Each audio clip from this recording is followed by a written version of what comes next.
দায়িত্ব নেয়ার পর প্রথম বিদেশ সফরে ২১ জুন মালয়েশিয়া যাচ্ছেন প্রধানমন্ত্রী তারেক রহমান। সেখান থেকে ২৩ জুন সরাসরি পৌঁছাবেন বেইজিংয়ে। ভারতের আগে এই দুই দেশকে বেছে নেওয়াকে নিছক কোনো কূটনৈতিক উপেক্ষা নয়, বরং বাংলাদেশ ফার্স্ট নীতির অংশ হিসেবেই দেখছে ঢাকা।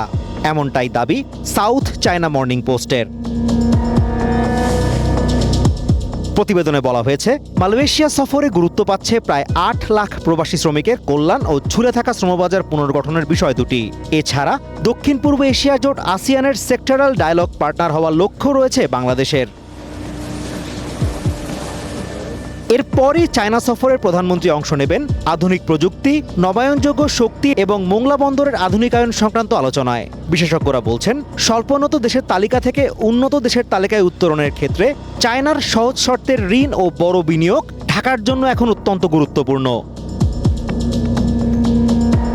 তবে এই সফর নিয়ে দিল্লিতে কিছুটা অস্বস্তি থাকলেও ভূরাজনৈতিক জল্পনা এড়াতে মালয়েশিয়াকে প্রথমে বেছে নেওয়াকে একটি বাস্তবসম্মত সিদ্ধান্ত বলে মনে করছেন দিল্লির অবজারভার রিসার্চ ফাউন্ডেশনের গবেষক সোহিনী বোস। তার মতে, এই সফরগুলোর মূল ভিত্তি গত বছর মোহাম্মদ ইউনূসের করা চুক্তিগুলো। তবে তিনি মনে করিয়ে দেন, বৈশ্বিক জ্বালানি সংকটে বাংলাদেশ ডিজেলের জন্য দিল্লির দ্বারস্থ হয়েছিল।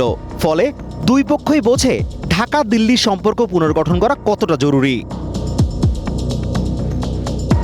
বিশ্লেষকরা বলছেন, মূলত অভ্যন্তরীণ পরিস্থিতি স্বাভাবিক হওয়ার বার্তা দেওয়া এবং ভারত চায়না বলয়ের বাইরে নিজস্ব শক্তির প্রদর্শনের মাধ্যমেই এই ত্রিদেশীয় ভারসাম্য রক্ষার চেষ্টা করছে Dhaka. Azimur Rashid Kanak, one international desk.